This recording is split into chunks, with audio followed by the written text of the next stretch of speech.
Okay.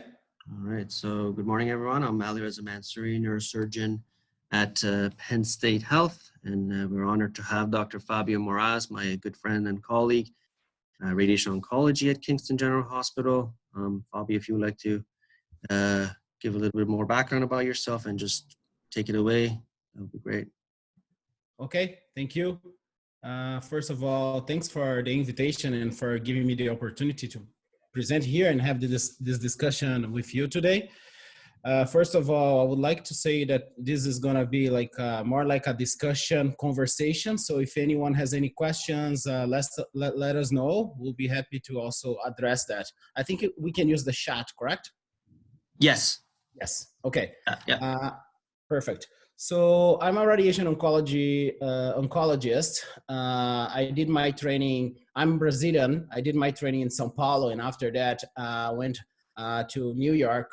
And then after that, did 3 years fellowship in Toronto on brain tumors and spine tumors. Also did some research on translational lab on neuro-oncology. And since 2019, I have been working as a faculty, as a staff at the Queen's University Kingston Health Science Center. So it's my pleasure today to discuss neuro-oncology management during COVID-19 pandemic.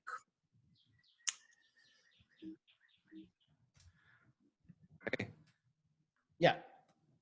So just before we start, we think we have some questions that we want to go through. I want just to give some brief background information. As like most of you might know, the severe acute respiratory syndrome, the SARS-CoV-2, which leads to the coronavirus disease, was first reported in Wuhan in December 2019. After that, cases were reported all over the world. And we started living on a pandemic when the infection went global. So regarding presentations, COVID can range from asymptomatic infection to severe viral pneumonia, evolving to acute respiratory distress and death. It's important for us to highlight that when we look back to pandemics, numbers of COVID are still building up, but we know that this is a very important issue nowadays because it can infect a lot of people and it's having a lot of impact from healthcare to economics. Also, when we talk about death, if you look on this figure, we have another infectious disease that had bigger impact in the past, but that can be explained by many features such as lack of technology, drugs, access to care, and also we still don't know the real impact of COVID-19. So this is a busy slide because I just want to remind you how COVID works. So generally it goes, we get infected through our mouth or nose. So then the virus will make through our lungs and they will go to our alveoli. There the virus will hijack the cells. And then as any RNA or any virus, it will start making copy of itself. After it makes a copy, it will kill the cells will explode, and then will release more virus to infect the neighboring cells. So this process also produces a lot of inflammation. The inflammation triggers the immune system, and that will make fluid development. The fluids will accumulate on the alveoli, and that will produce the dry cough, making it difficult to breathe. And that's majorly when it can get severe, when you have a very strong inflammation response and you're not able to change essential airs or gas like dioxycarbon and oxygen. So as I told you, transmissibility is something important with COVID-19, and many of us are reading R0. So what R0 means? So R0 is a number, it's a number that tells us how many susceptible people on average each sick patient will turn infect. So if you compare COVID here, COVID has a high R0 when compared to other infections like MERS, influenza, also Ebola, but it's not the highest. But we are still learning, and some say that the R0 can go up to 4. So it's something between 2.4 to 4. So one infected person can infect 2.5 to 4 people with COVID-19. So an update on infection in fatality, mortality. This is from May 7, 2020. So confirmed cases, US is leading with 1,228,000 cases. Here in Canada, we have about 64,000. Death can vary among regions and countries, and usually you can say it is about something in between 3.5 to 7, but you have countries with more than 10, 15% of mortality. So, and as expected, a smaller country with some higher density population, the cases per million are high. Important to us today is to understand how other factors can impact on fatality. So as I said, like the overall rate in China was reported among like 2 to 3. We have Italian data ranging from 7 to 18%. And why is that? It's because the Italian population is older. So for patients or for people with more than 70 to 79 years old, it's about 80% risk of dying, and more than 15% if you're like 80 years old or older. In addition to that, Italian population it's an older elderly population with more comorbidities. So if you put together, if you add the age to comorbidity, it will increase the rates of fatality. In cardiovascular alone, it's 11%. Cancer can be 6%. But if you add like 2 or 3 conditions together, you can have up to 50% risk of dying when infected. So that has changed the way we are living in the last couple of weeks to months. So COVID has a major impact on our society, and we are all living on lockdown, quarantine, staying a lot of time at home. And there has been like an explosion in growth in social media, delivery system, and also healthcare has changed. So we are now doing more online consultations, visits. Telemedicine and phone consults has become a new standard during the pandemic times. And I heard that there is a new like code in the US. Is that correct? Right, exactly. That's a very good point. So in the United States, the code for telehealth has become equivalent to the in-person visits for radiation oncology. And interestingly enough, they've supported many different types of platforms, such as iPhone chat, even WhatsApp chat. So you don't necessarily have to have some of the more pricey telehealth platforms. They accept any form of video contact. So I'm curious to know what it's like in Canada for you and how this has affected the way physicians manage their patients. Yes. So here in Canada, we have something that is called OTN here in Ontario. So it's a system for telehealth and virtual consults of the government of Ontario. Ontario Telemed Network, OTN? Yeah. And that has been in place for many years. However, because of the pandemic, there has been like a new billing codes. So billing codes to make attractive for people to do telemedicine visits. And the Ontario government is supporting either using the telemed environment that the government offers, or also using other sources of telemedicine or televisit, such as Zoom, such as React, such as Microsoft Teams. Majorly, it's on the hospitals to decide what they think it's safe environment. And also it's up to the doctors to explain that to the patients that we are doing something that might be suboptimal at this time. However, that's to promote care and to promote access and to decrease the risk of infection. So at this point, we have regulations supporting it, we have codes for billing, and we have available technology. And that has changed a lot. Has changed a lot the way we do and we follow our cancer patients. I can tell you that for some practice, about 80% of the practice is now online. It's virtual based, telephone based, or telemedicine based. Right. So It's interesting you bring that statistic up because just yesterday I saw a survey from our region that up to 80% of people, just general people, would like to avoid the hospital for at least the next 6 months because of fears of COVID, even if they tell us COVID has ended, let's say. So do you see this being the trigger point of the evolution of medicine towards telehealth?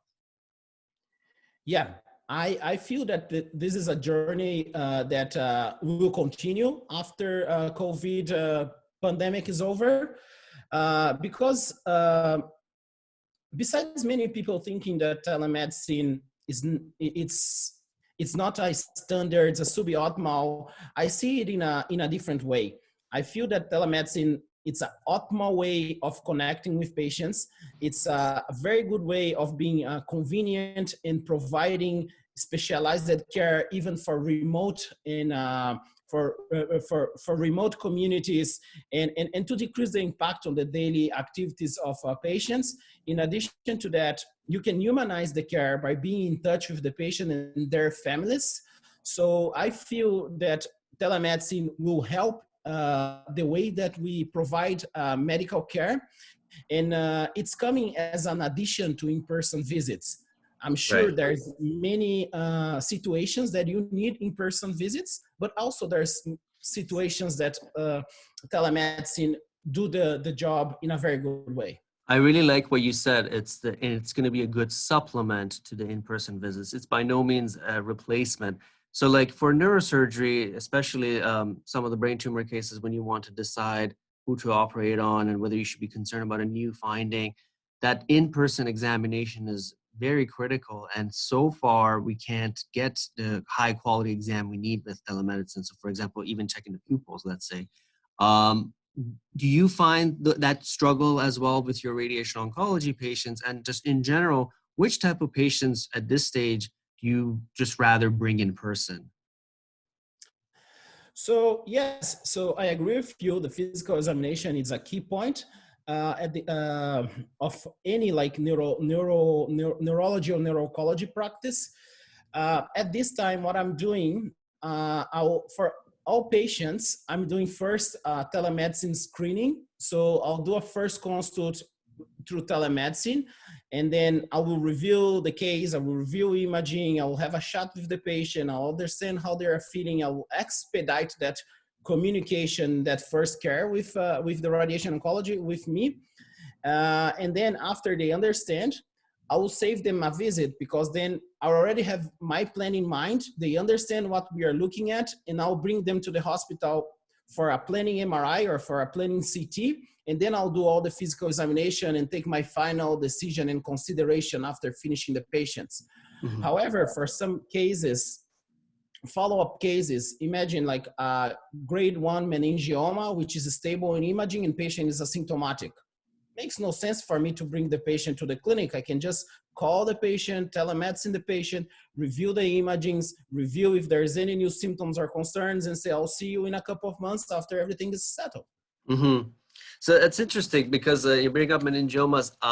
Some of the more challenging tumors, let's say the grade 2 meningiomas, which we don't really have any clear evidence on. Some people say after you get the tumor completely surgically, you should probably radiate it, but others are on the other side. So with these tough ones, are you or this community erring more on the side of not bringing them in, not radiating them, or just going with the standard feeling that you had prior to COVID? You know what I mean? Yeah. No, yeah, this is a tough situation, and I feel that people are going in different directions because there's no right and wrong here. So I don't feel strong about like for grade 2 offering radiation right away. Like if the patient, like I always present the situation to the patient, the risks and the benefits, because there's also a risk of coming to the center, getting COVID. And you always need to understand the situation that the hospital is facing. If the hospital is facing like a build-up phase or preparation phase, there's no cases, no one is confirmed, it's a very like stable situation, it might be worth in offering hypofractionation radiation, shorter scheme of radiation, or even standard of care. However, if you already are in a time of a moderate number of cases or severe number of cases, I would be very supportive of postponing radiation in about like 3 to 4 months, redoing an MRI, and then planning from that. I don't think there's like right and wrong on what we are doing. Dr. Moraz, for some of our colleagues who are not as familiar, like I know of hypofractionation, but I don't know the full details. What is involved in hypofractionation? What do you mean in terms of how it's delivered? Yeah, so I have a slide here, so okay, it'll make it easier for people.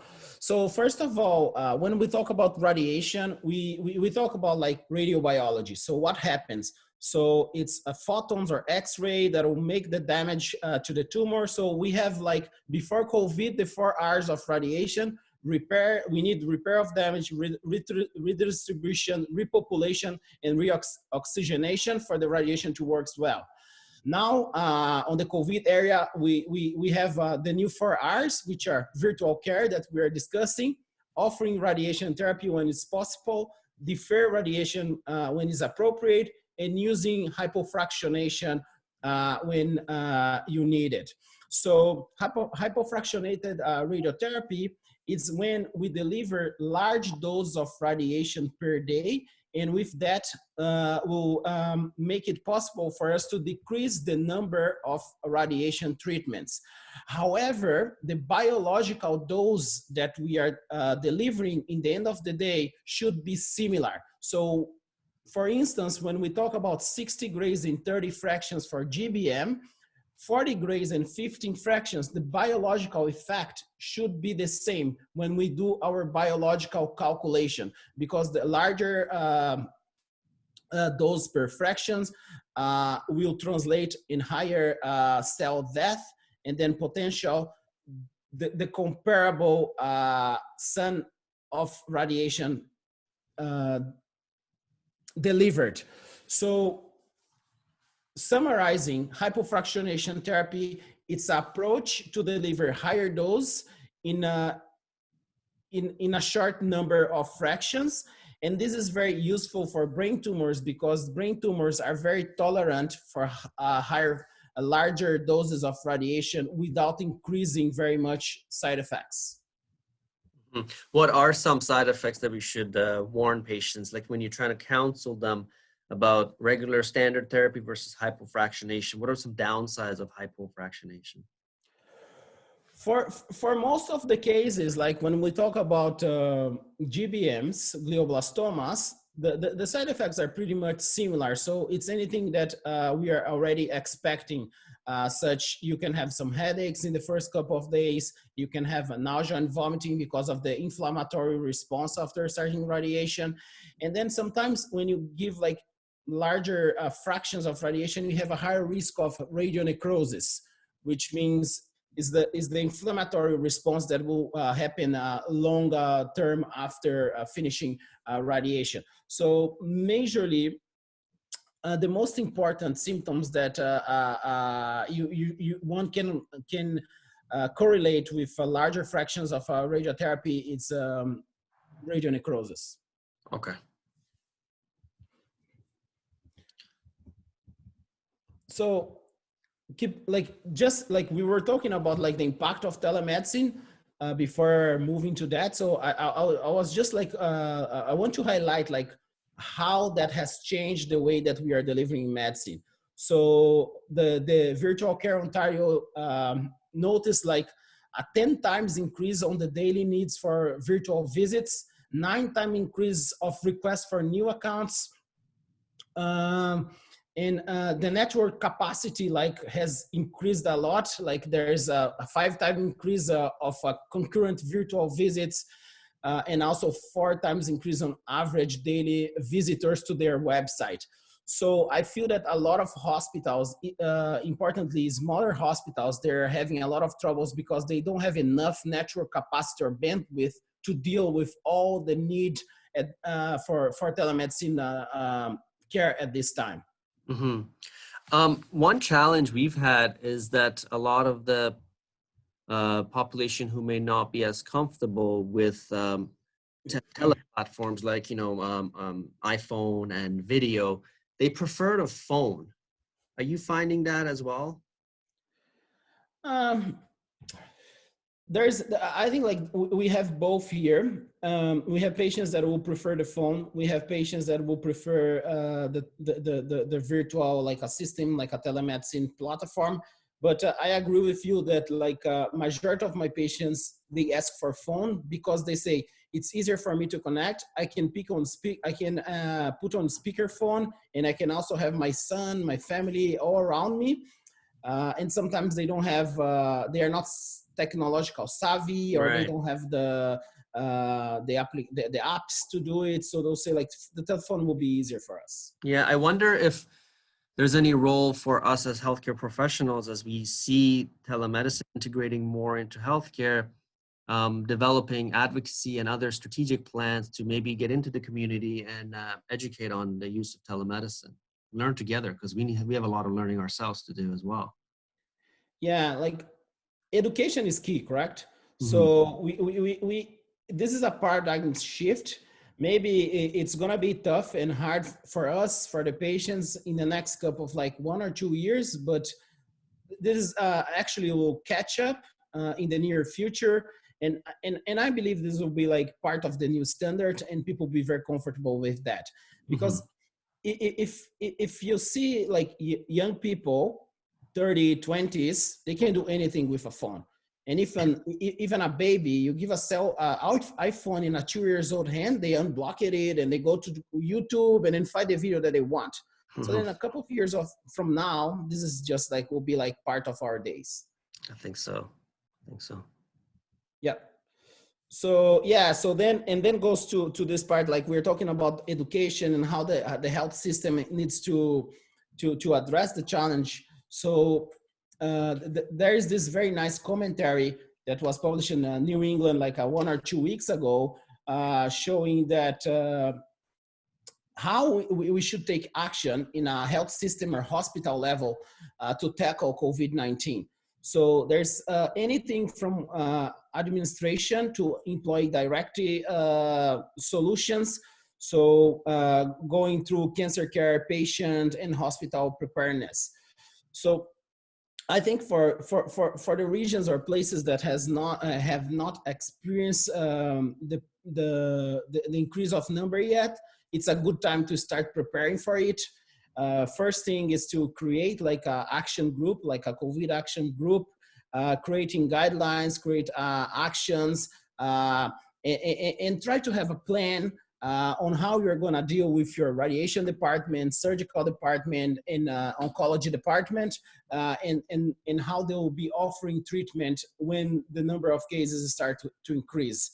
Also, when we talk about patient directed and employee directed, I think key here is one is screening. So everyone coming to the cancer center need to be screening for both symptoms, travels, and contacts, and test. You need to test people because, as I said, like one infected person asymptomatic will infect another 4 person. And if that happens in oncology department, you are dealing with a high risk population.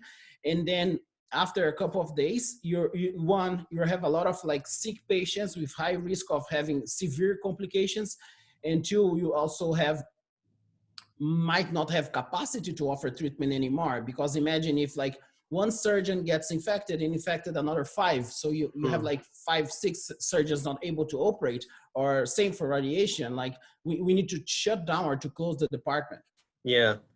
Fabio, have you heard of this increasing call for hub and spoke, or different types of names for it, regional centers of excellence? So for example, we know that cancer and cardiac surgeries, just procedures in general, are being delayed a lot. So the idea of making these COVID-free hubs for cancer surgery and perhaps radiation oncology treatments, whereas the other hospitals can manage the COVID positive patients. Is there any talk of that happening in Ontario? If it's happening, it's happening in a high level. I haven't been involved on that, but like in a local level, we are doing that because we have like a specific floor in area of the hospital for COVID patients only. Mm-hmm. So then any patient with COVID will go to that area. And if they need to be admitted, they'll be admitted on that ward. So Right. like in the past, if you used to have like a neurosurgical ward or a cardiovascular ward, like now they're like, if they are COVID positive, they go to the special like ward. Mm-hmm. Yeah, I think just yesterday I heard about the Ontario government thinking about opening up, prioritizing cancer and cardiac surgeries with the idea of big top hospitals providing those and them being COVID-free. So I think it is happening. But sorry, go ahead. You were saying something about radiation? No. Yeah, in radiation as well, we have a plan that we will have one machine to treat the COVID positive patients. So if that's the case, at this point, we are fortunate that no patients on radiation treatment were diagnosed with COVID so far. Mm-hmm. So, but if that happens, we'll have a special machine only for COVID patients. Do you test them beforehand? We are testing everyone with symptoms. Okay, so you have a screening platform and then testing. Yeah, the point is that here in Kingston, the numbers are still very small. So because our numbers are less than 1.3, like 1.5% of the cases. So usually they say if more than 5% of the test turns positive, so then you can say there is a community spread. Less than that, it's kind of like, it's not like happening in the community. So you don't need to test asymptomatic patients.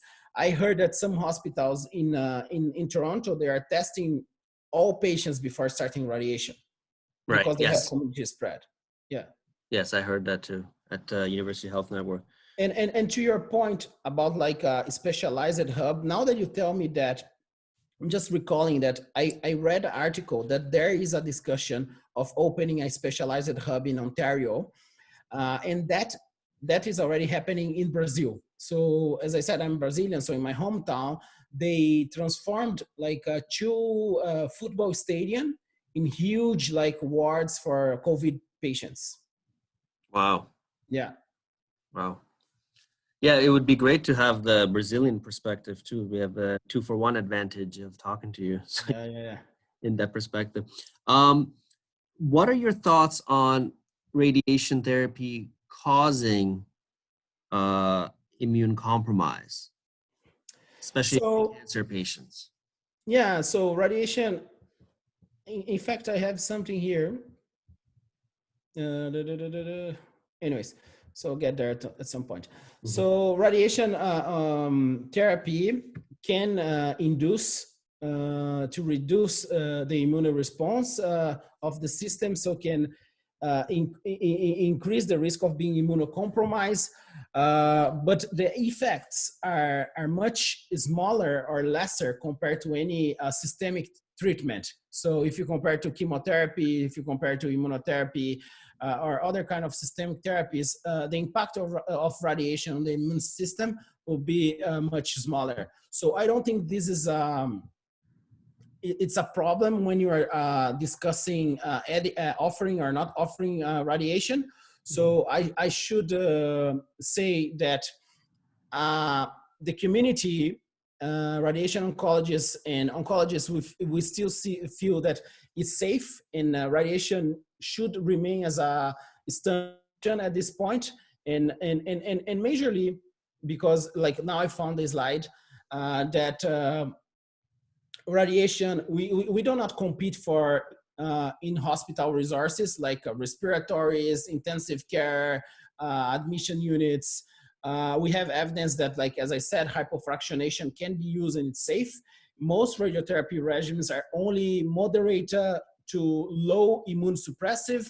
And if you have like proper PPE, you'll be able to deliver safe radiation for both staff and patient without adding a higher risk of infection or severe infection.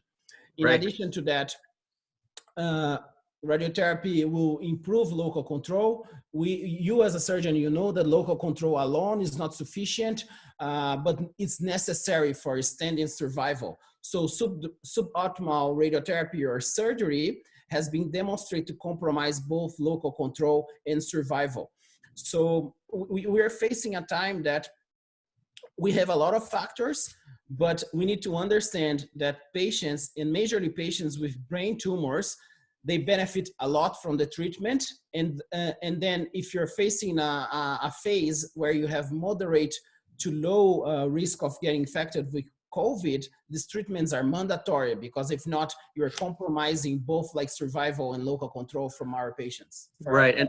And my understanding of how you get immunocompromised from radiation is that as the immune cells are circulating in the brain, as they get zapped by radiation, they're compromised. Is that correct? Yeah.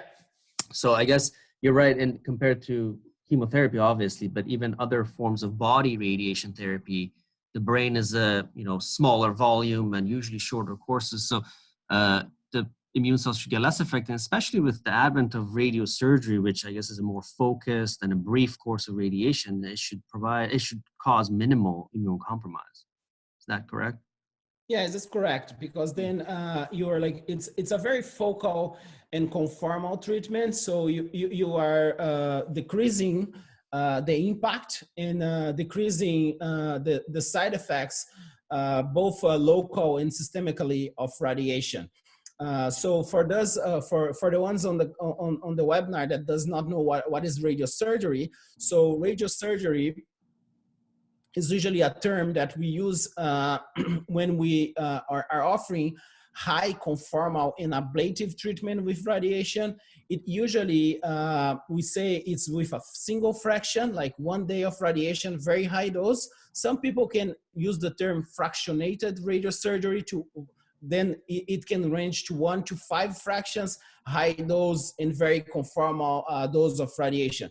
So it's a kind of like a hypofractionated treatment, but with a larger dose of radiation per day, which will make it possible for us to deliver radiation in 1 to 5 fractions, but relying on new technology for planning radiation with intensive modulated radiotherapy, and also with new imaging technology. So imaging to delineate the tumor with high precision, and also imaging on the day of the treatment, so we can do what we call a cone BCT, which is a CAT scan, to position the patient in the perfect spot so we can deliver the radiation safely to the tumor and not to the organs at risk. Right, but that's the whole point of radiosurgery, just trying to deliver a precise treatment. And now we have the technology that can allow the patient to come back on another day, and we kind of register their head more accurately. So we can still have that accuracy on several days of treatment. Yeah, and on that discussion that we are having here, like when or when not to offer treatment and what kind of treatment, I found very interesting this principle. It's a UNESCO principle. It's the precautionary principle that says when human activities may lead to morally unacceptable harm that is scientifically plausible but uncertain, actions shall be taken to avoid or diminish the harm. So that's what we are living now. We have some scientific evidence that this might or might not happen, and then we are taking decision what is like high priority and what is low priority at this point. Mm-hmm. And yeah, we have all sorts of different groups in neuro-oncology, neurosurgery, and radiation therapy getting together, putting their minds together, kind of like resorting to evidence we've had from the past. So I think, Dr. Moraz, in one of the discussions that you and I were having privately, is extending the data of radiation treatment for the elderly, where the evidence of hypofractionation for GBMs, for example, showed that the outcomes are not too bad, and kind of trying to apply that in the COVID era. Did I communicate that correctly? Is that what you have up here? Yeah. Yeah. So I'll just touch on that point. But before that, I just want to highlight, when we talk about this balance, why we need to discuss this balance. So first of all, the incidence of the cancer prevalence on patients with COVID, it's about like a 2%. So, which is much higher when compared to the overall populational incidence, which make us to be, it's something that we need to be aware, because if we are canceling all the treatment, 1-2 years from now, we are gonna see a big impact of patients dying from cancer, but by not receiving treatment. So in addition to that, some studies from China, they have showed to us that cancer had a higher risk of severe events, cancer patients, compared to ones without cancer, about 39% versus 80%. However, it's a small retrospective study. It just tells us that we need to balance and we need to make sure that we are selecting the right patients, that we're postponing treatment, and the ones that we're giving treatment.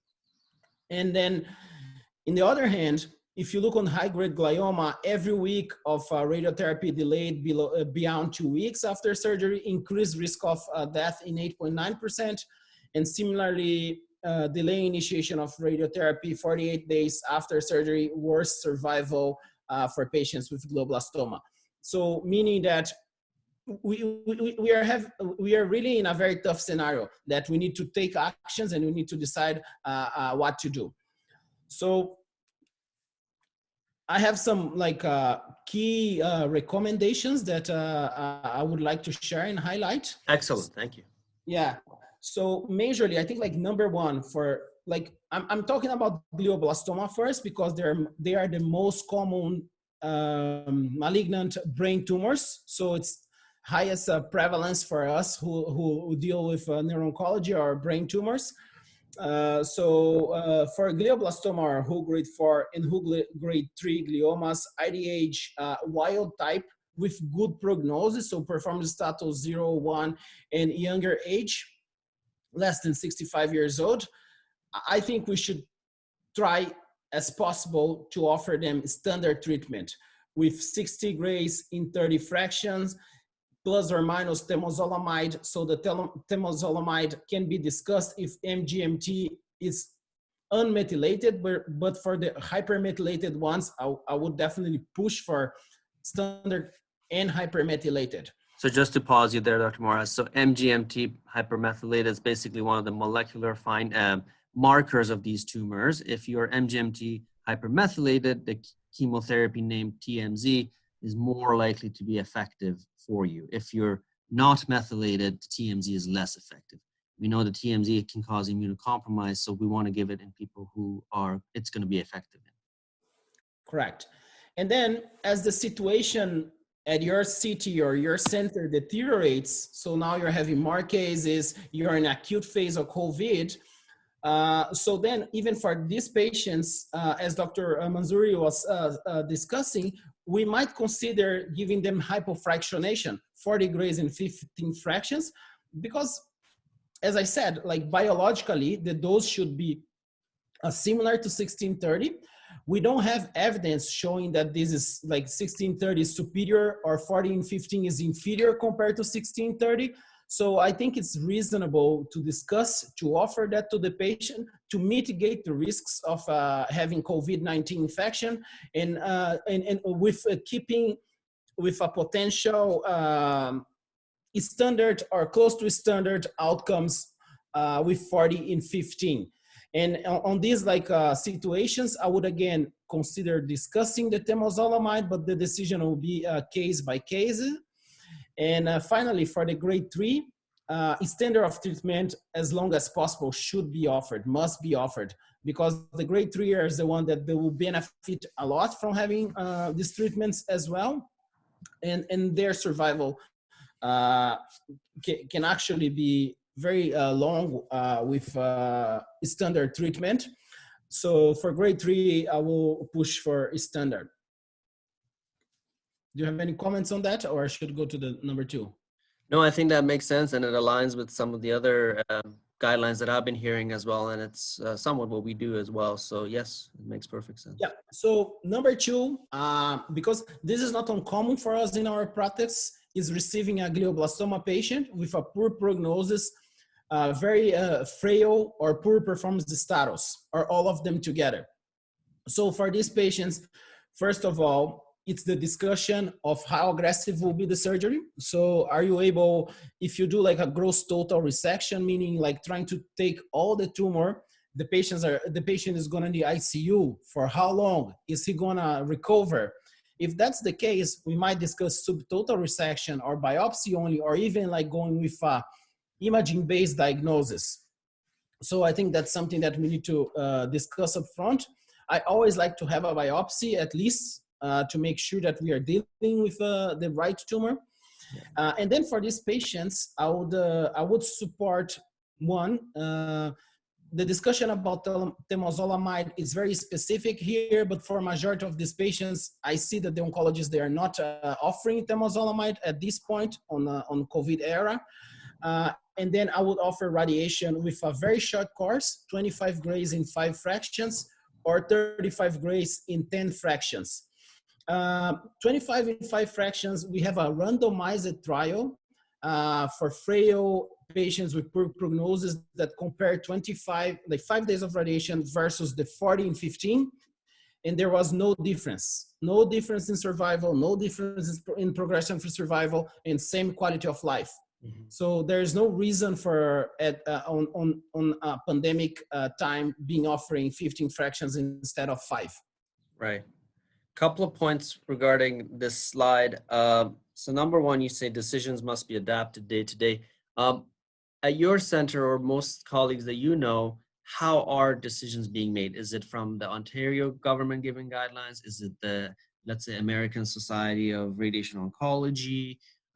Or is it an individual physician basis? How are these decisions made? Here in Ontario, we I cannot say for all centers, the majority of the centers, they will follow CCO guidelines, Cancer Care Ontario guidelines. And the Cancer Care Ontario has been very active and fast to provide guidelines and to update the guidelines. And they have their guidelines for build-up phase, for crisis phase, and alternatives. So then you like, if your hospital is not in a crisis situation, they have like what you should follow. If you are in a crisis situation, what you should follow. And then on the alternative column, they also discuss some modification that can be adapted as your hospital, as your team or leadership would prefer. Mm-hmm. In addition to that, most of the Ontario hospitals, they are doing like COVID-19 response meetings or response command meetings. So they meet every day, like 7 to 9 in the morning, to review what is happening, numbers, and how that would impact cancer care. In addition to that, like in my department, we have a weekly update meeting with the full oncology department, and another update meeting with the radiation department alone. So in addition to all the daily meetings with the leadership, one meeting with the full oncology department and another meeting with the full radiation department. So meaning that we're always like readapting, rediscussing, and making sure that we are providing the best and the safest care to our patients. Excellent. So it was supposed to be 3, 4, 5. So 3, it's the anaplastic astros. So the grade 3. Yeah. So for the patients over 60 to 7, hypofractionation 40 and 15 would be the standard here, with temozolomide, potentially depending on the status of MGMT. So if they are unmethylated, you might consider postponing. And I saw some cases like that I gave radiation alone, and the medical oncologist wait a month and then started the sequential TMZ. Okay, so at least the patient will benefit from the adjuvant phase of TMZ. Right. So just again to pause there. So typically, if it wasn't the COVID era, you would have a phase of radiation and temozolomide together. And then that, if the patient tolerated temozolomide well, then they would continue on maintenance temozolomide. So you're saying in this case, the concurrent phase is skipped? Correct. Just the maintenance is continued. Okay. Yeah. But then for the ones who are IDH mutated, so then better we prognosis. Sorry? Better prognosis.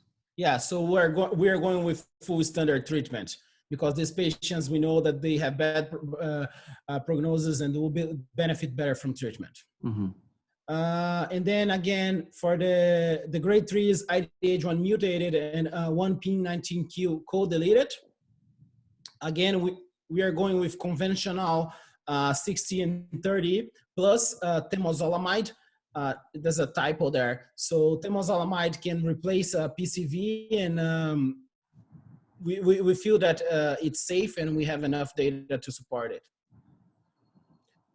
And finally, for the low grades gliomas, for gliomas grade 1 or 2, we are like deferring any radiation or any adjuvant treatment for at least 4 to 6 weeks and reassessing unless it's clinically needed. It's already recurred, or like it was a suboptimal resection and patient is symptomatic. It's on a exception basis, but for most of the cases, we are deferring treatment for at least 4 to 6 treatments of radiation.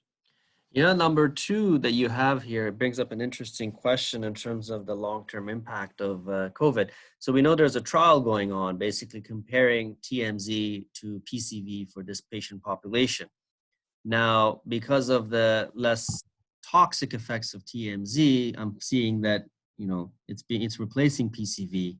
The original evidence was developed for PCV as a chemotherapy, but now we're finding TMZ may be less toxic, and so we're going to try test it out in a trial setting. But if we start replacing PCV and this situation continues for a while, it'll be interesting on what kind of impact it has on ongoing trials and just research in general. And I think we'll get to that. That's one of our last topics, but it's just a thought-provoking thing. Correct. Yeah. I think it's something that we'll need to keep in mind. But I feel that like as soon the pandemic times it's over, most of the centers will go back to PCV. I don't know. We might see a change in practice, but I'm not expecting that. But I already know that there are many centers that are kind of using temozolomide as a standard of care. Yeah. So then now moving to different kind of tumors. So for meningiomas, as we discussed in the beginning, in benign tumors, for grade 3 meningiomas or hemangioparasitomas, we are keeping with standard. These are uncommon. I don't see a lot of these patients. Being honest to you, I haven't seen, I saw 0 patients in 2020, grade 3 meningiomas, for me to assess for radiation. For the grade 2, the atypical meningioma or hemangio, we are deferring for if it's possible. Otherwise, we are giving standard treatment. And as I said, consider hypofractionation if you have capacity available. And for all like grade 1s and benign tumor, we are like deferring treatment unless it's urgent and it's not surgical, or there's no surgical capacity, and then hypofractionation is encouraged. So 5 to 3 fractions of radiation. Now on brain metastasis and spine metastasis. So brain metastasis, radiation, radiosurgery, as we said, for up to 3 metastases, we are offering on the upfront or salvage setting. Single fraction is it should be offered if it's possible. If not possible, because you don't have a specific radiosurgery program or a gamma knife or a unit that can deliver single fraction radiation, 3 to 5 fractions with a Linac base with the normal radiation machine. It's the way to go. Here we are treating patients with 3 fractions. And then I also said more than 3 metastases is a case-by-case discussion. So then for patients with 3 to 10 metastases, which we have data to support treating with radiosurgery, the Japanese study. So if patient has good prognosis, we are treating up to 10 with 3 fractions. And then whole brain radiation, 20 and 5. We are offering for patients with multiple metastases, more than 10. And for surgical cavities, when the center has no capacity of offering hypofractionated radiosurgery. So we offer hypofractionated radiosurgery for cavities, okay? Mm-hmm. And then moving to spinal mets. Spinal mets now in the radiation arena, there's no reason for not being offering a single fraction of 800 centigrade, so 8 grays in a single fraction, even when spinal cord compression is present and surgery is not an option, okay? Uh-huh. And at this time, SBRT, so stereotactic body radiation, which is a radiosurgery for other places, not the brain, it's on hold. But we can discuss in the context of oligometastasis when the approach is to try to eradicate metastatic tumor. So then we are discussing case by case. Why is it on hold? Because, you know, the RTOG trial that was presented at Astro did not show benefit on their primary endpoint. So we don't have definitive evidence that SBRT is superior to conventional radiation to spinal metastasis. And we are waiting for the SC24 trial, the Canadian multicentric trial, to be reported. So until we don't have the final evidence, we don't have a strong evidence to support one in detriment to the other. Understood. Mm-hmm. Yeah, I think like this, we had discussed yet, like we already had discussed about like the risk ratio that like all cases, all tumors needs to be balanced on risk or benefit of offering treatment. One thing that I want to highlight is that I know that a lot of places, they have canceled the tumor boards or the multidisciplinary meetings, but that for CNS tumors, they must continue. And because of social distance measures, we can do these meetings on Zoom or telephone. Like we should be keeping these meetings to make sure that we are offering the best potential treatment to our patients.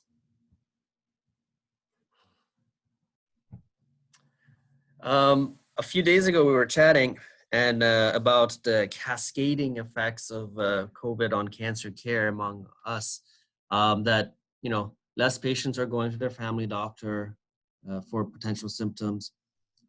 Less patients are opting for surgery to get that biopsy or diagnosis. Less imaging is being done because, you know, we want to limit the number of people who come in.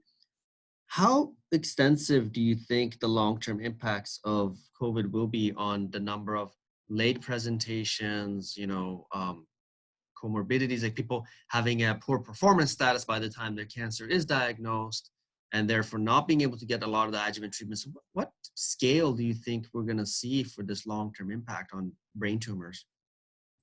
Yeah, it'll be like my opinion, because it's very difficult to predict. Right. And that will depend on every local situation, correct? So how big was the impact of COVID on that community? But I can foresee that like as soon as we go back to normal, there will be at least like, I don't know, like something I would say about like 6 months to a year to catch up with everything that we are like postponing now, or we are canceling now, or are not presenting now. And that includes surgery delayed, imaging that were delayed. So then with more surgery, more diagnosis, and then more patients on treatment, imagings that were delayed because all radiology departments, they now have a new like streamline, and they like rescheduling imagings, rebooking imagings. So then that also will change. And also as soon as the family doctors, they start working in normal practice again, more patients will come with symptoms, and then we'll have a backlog of potential cases that will be growing over time, because one family doctor, one radiology or surgeons, they have only their own capacity. So Yeah. even if they start working full capacity tomorrow, they won't be able to solve all the problem that happens in the last 3 months. So it's gonna take like a couple of months for us to resume activities to a normal level. Right. We have 5 minutes left. I think I want to keep some time for for questions, but one final thing is like a lot of the grant agencies in terms of research, a lot of grant agencies are canceling their rounds of funding. So CIHR, the Canadian funding agency, canceled the spring competition. A lot of these private foundations don't have enough money because they're dependent on donations and fundraising. What do you think the long-term impact on research will be? Because there will be some positive ones, like, you know, as you said, we'll see the impact of hypofractionation, et cetera. But so what do you think the long-term impact on research will be? Yeah, I feel that like we are sailing through a storm. So there's a lot of clinical units being closed because of lack of support or lack of grant availability. There's less like opportunities, and at this point we are seeing like less like surgery, less patients, and that will definitely have an impact, because as we are not doing as much research now because we are dealing with like a pandemic time. As I just said, in the next couple of like months, 6 months or so, it will be for us to resume normal care. So then it will also be very difficult to get like new trials or new research running, because we'll be like dealing with backlog, and we'll be trying to build up capacity. In addition to that, if the agencies, they don't start funding again like regular research, not only COVID-based research, that can put at risk future efforts and future trials. So I feel that it will all depends how the system will respond to will respond when the COVID pandemic is over, and how fast it will respond. If we don't have like a fast reaction and fast response, we might be in trouble for a couple of for the next couple of years.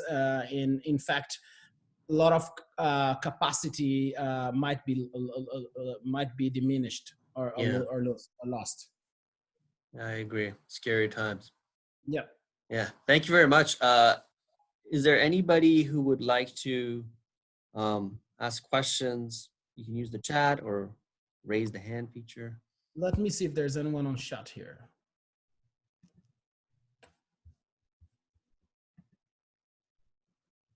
I will stop sharing my screen so then I can see the chat. Are you seeing the chat? I see the chat, yeah. Okay.